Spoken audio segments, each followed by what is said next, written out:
का। सबसे पहला शब्द इसमें क्या आया? समता रस का पान करो। समता रस मतलब क्या होता है? ये कोई ऐसा कोल्ड ड्रिंक है क्या जो उठाया और पी लिया फटाफट है? ये जूस है कोई उठाया वो पी लिया फटाफट? समता रस का पान करो का मतलब क्या है? समता मतलब क्या होता है? हाँ हाँ, कौन बोला इधर से? सबको समान देखना, बहुत बढ़िया। समता रस का मतलब क्या होता है? हाँ, सुख और दुख में दोनों में क्या करना?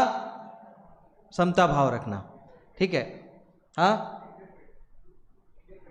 हाँ, समता भाव का मतलब ये होता है, समभाव जिसको अपन शाब्दिक अर्थों में के, समभाव का मतलब क्या है कि चाहे कैसी भी परिस्थिति हो, यदि 6 डाला के शब्दों में कहें तो पंडित दौलत राम जी ने लिखा, अरि मित्र महल मसान कंचन कांच निंदन थुतिकरन अर्घाव तारन असी प्रहारन में सदा समता।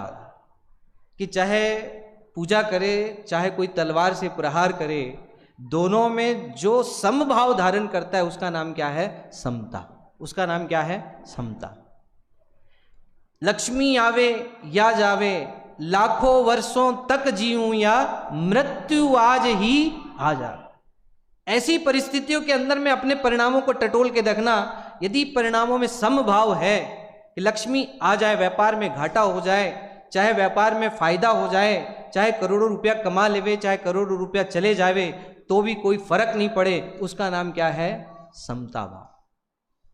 जीवन का लक्ष्य तो यही है ना, शांति का उपाय तो यही है ना। शांति प्राप्त करना है, समता भाव में जाना है, सहजता में जाना है। तो आचार्य भगवंत ज्ञानी धर्मात्मा जीव क्या कहते हैं? अभी तो प्रेरणा देना है अपने आप को, अपने को प्रेरणा देना है कि भैया शांत रहो, शांत रहो। दिमाग में जरा सा भी कोलाहल आए तो शांत रहो, शांत रहो, एक ही बात निकलनी चाहिए, समता रस का पान करो।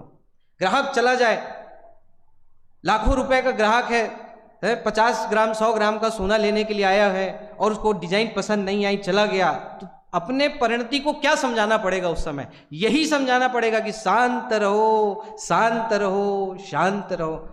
आकुल, या तो आकुलता व्याकुलता कर लो, चला गया यार, चला गया यार, लाखों का नुकसान हो गया। या तो बाजू वाले जो दिखाने वाला वर्कर है, मैं उसको चिल्लाओ, ठीक से नहीं दिखा सकते, वो और डिजाइन दिखाना था, अंदर से लाके दिखाना था।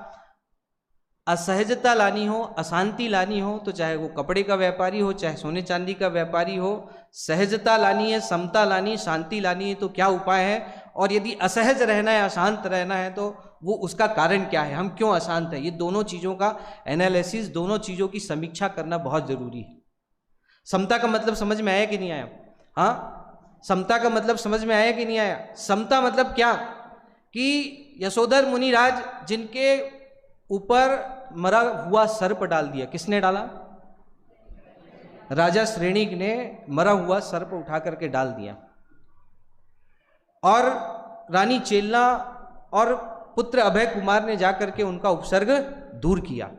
आप लोगों ने नाटक किया था, याद है ना, दादर में, ठीक है? हाँ, उपसर्ग दूर किया, और उसके पश्चात जब वहां पर उनकी वाणी खिरी तो सबसे पहला आशीर्वाद उनके दोनों के लिए क्या निकला? धर्म वृद्धि का। उपसर्ग करने वालों के लिए भी धर्म वृद्धि का आशीर्वाद, और उपसर्ग दूर करने वाले के प्रति भी काय का आशीर्वाद? धर्म वृद्धि का आशीर्वाद। इसका नाम क्या है? इसका नाम क्या है? समता, सहजता, शांति, इसी का नाम है, और कुछ नहीं।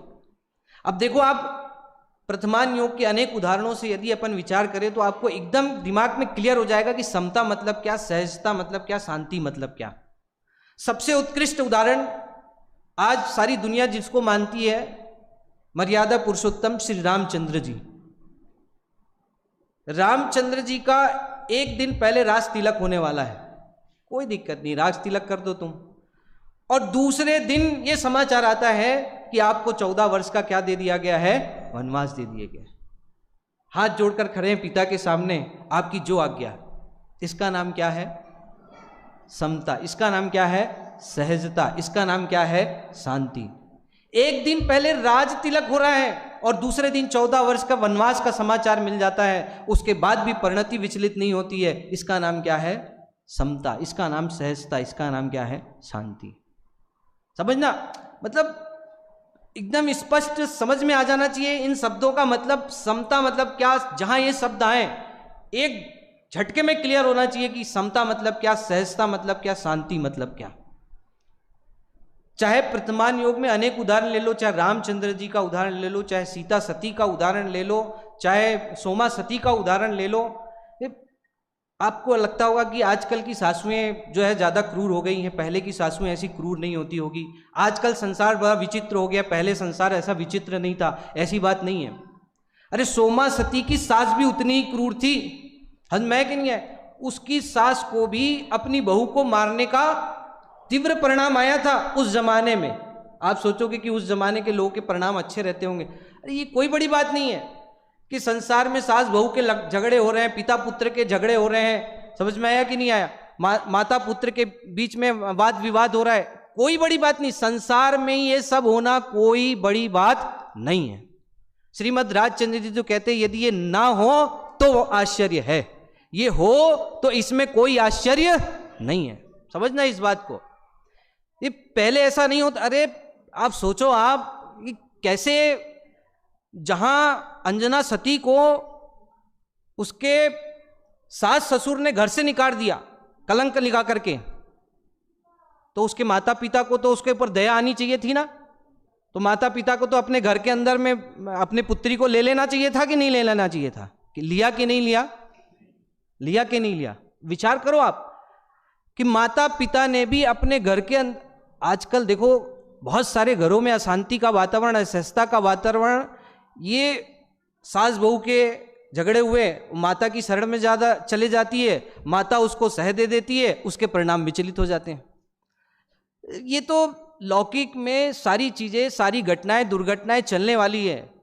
अपन तो मुख्य तत्व ज्ञान जिसके लिए यहाँ पर आए हैं कि ये सब होते हुए भी मैं समता भाव में कैसे रहूं, मैं सहज कैसे रहूं, मेरे अंदर में शांति कैसे आए। मुख्य बात तो ये है।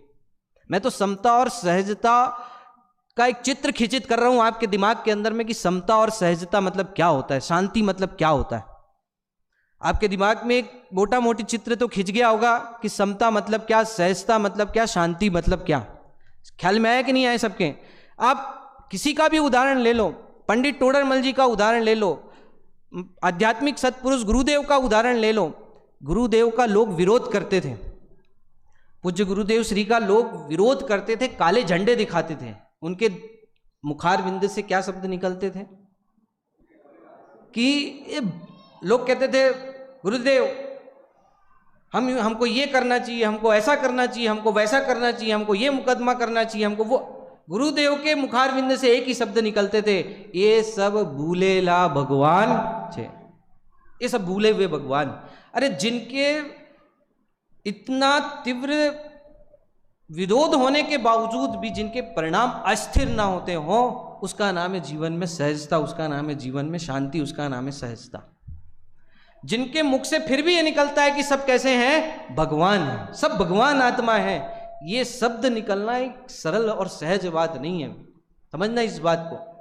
पंडित टोडरमल जी को हाथी के नीचे कुचला देने का आदेश दे दिया गया। जो होता है वह होने दो, होनी को स्वीकार करो।